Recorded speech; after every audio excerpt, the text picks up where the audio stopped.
नमस्कार दोस्तों।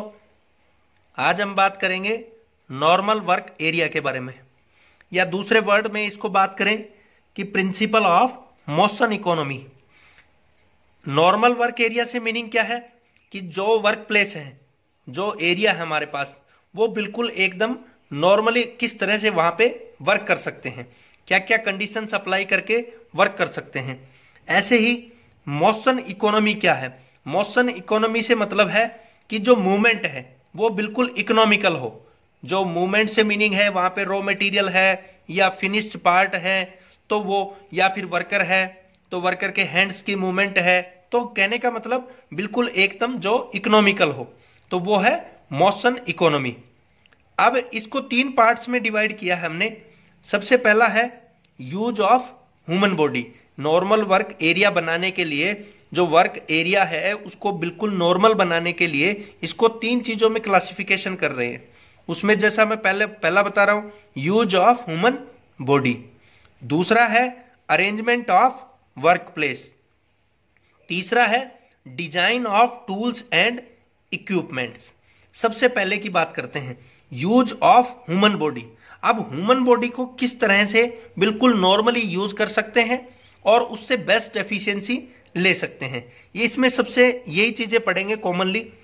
जैसा फॉर एग्जांपल इसमें मेंशन है कि जो दोनों हैंड हैं, जैसे कोई वर्कर है मशीन पे वर्क कर रहा है, तो दोनों जो हैंड्स हैं वो सेम टाइम पे काम करें, दोनों के दोनों।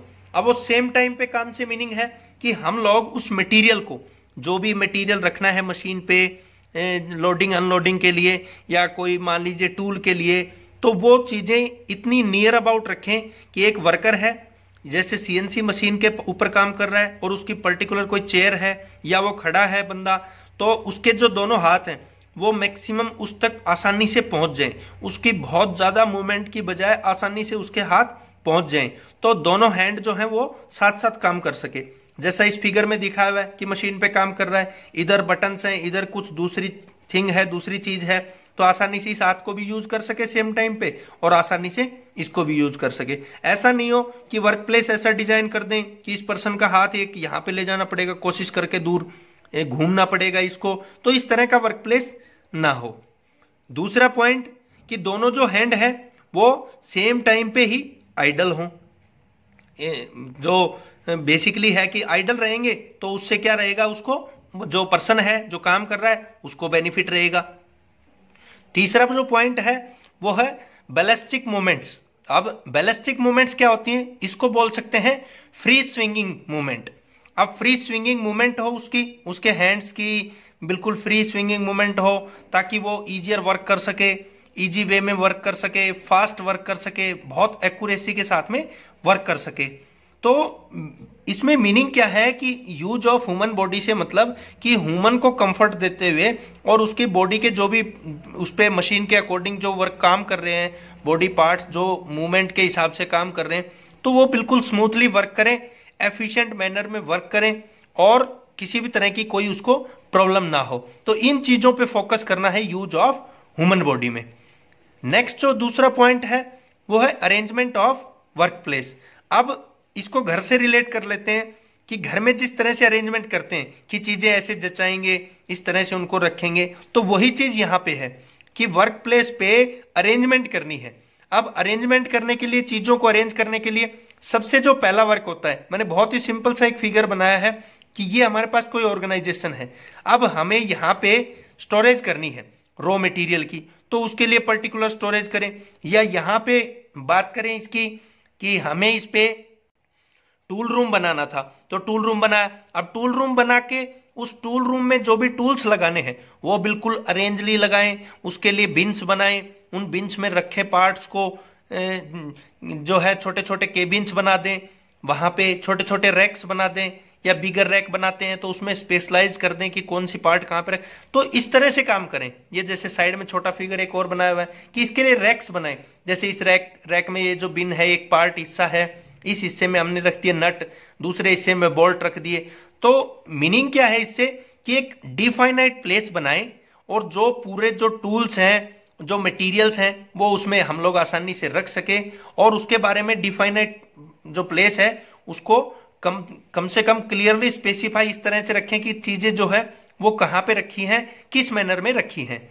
हम लोग प्री पोजिशन करें टूल्स को, मटेरियल्स को प्री पोजिशन कर लेंगे तो उससे उसको लाना, मटेरियल को उसको मशीन पे पहुंचाना, वो बहुत ही हमारे लिए आसान हो जाएगा। तो इसलिए मटेरियल्स और टूल्स हैं उनकी प्री पोजिशनिंग करें।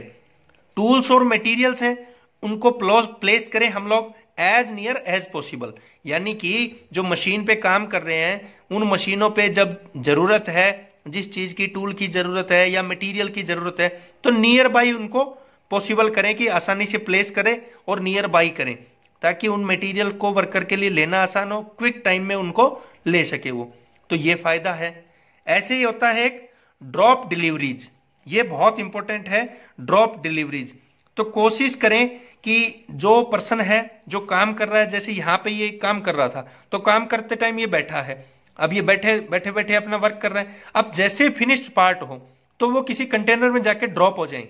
ऐसा नहीं हो ये फिर से उठे, यहां से मटेरियल को उठाए, फिनिश्ड को उस डब्बे में डाले, फिर डब्बे को आगे करे। तो कहने का मतलब क्या है कि ये बैठा रहे, अपना वर्क करता रहे, स्मूथली वर्क करता रहे, और स्मूथली वर्क करते करते जो वर्क पीस फिनिश्ड पार्ट के रूप में बनेंगे वो जाके किसी कंटेनर में ड्रॉप हो जाए, तो उसको बोलेंगे ड्रॉप डिलीवरीज मेथड या ड्रॉप डिलीवरीज प्रोवाइडेड। ये बहुत इंपॉर्टेंट थिंग है।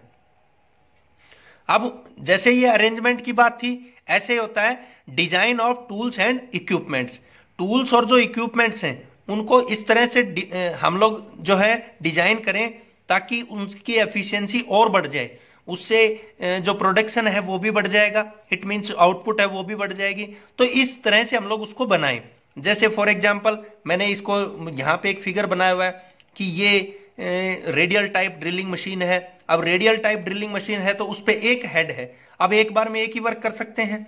इसकी जगह हम लोग 2 हेड लगा दें, या जो हेड है उसमें प्रोविजन कर दें कि एक साथ 2 ड्रिल की बिट लग जाए। तो इससे क्या होगा, वर्क जो है उसमें आउटपुट बढ़ जाएगी, प्रोडक्शन इंक्रीज हो जाएगा, तो ये बेनिफिट रहेंगे। तो इस तरह से हम लोग ट्राई करें। ऐसे इसमें लिखा भी हुआ है कि try to use more than 1 tool at the same time. या फिर जो इक्विपमेंट है वो इस तरह से डिजाइन करें, जैसे स्क्रू ड्राइवर है तो स्क्रू ड्राइवर का जो हैंडल है वो हम लोग ऐसा डिजाइन करें ताकि उसके ऊपर, पूरे के ऊपर, कंप्लीट के ऊपर हाथ से आसानी से हम लोग होल्ड कर सकें। इस तरह का ना हो कि उस पे पूरे कंप्लीट पे हाथ कवर नहीं हो रहा, फेस पूरा, जो पूरा हाथ का जो फ्रंट फेस है वो कवर नहीं हो रहा। तो इस तरह से करें ताकि उस पे आसानी से होल्ड हो जाए, टाइटली होल्ड हो जाए, अच्छा ग्रीपर हो, जब काम करें तो स्मूथली काम हो जाए। जैसे कोई नट ओपन करना है, जैसे वहां पे कोई स्क्रू ओपन करना है तो स्क्रू आसानी से ओपन हो जाए। तो ये इस तरह की चीजें डिजाइन करें ताकि हमारा वर्क प्लेस नॉर्मल बना रहे, नॉर्मली उस पर काम कर सके, मूवमेंट मटेरियल्स की बहुत ही मिनिमम से मिनिमम हो, और उससे हम लोग स्मूथली प्रोडक्शन कर सकें। तो ये होना चाहिए नॉर्मल वर्क एरिया या principle of motion economy. Thank you दोस्तों।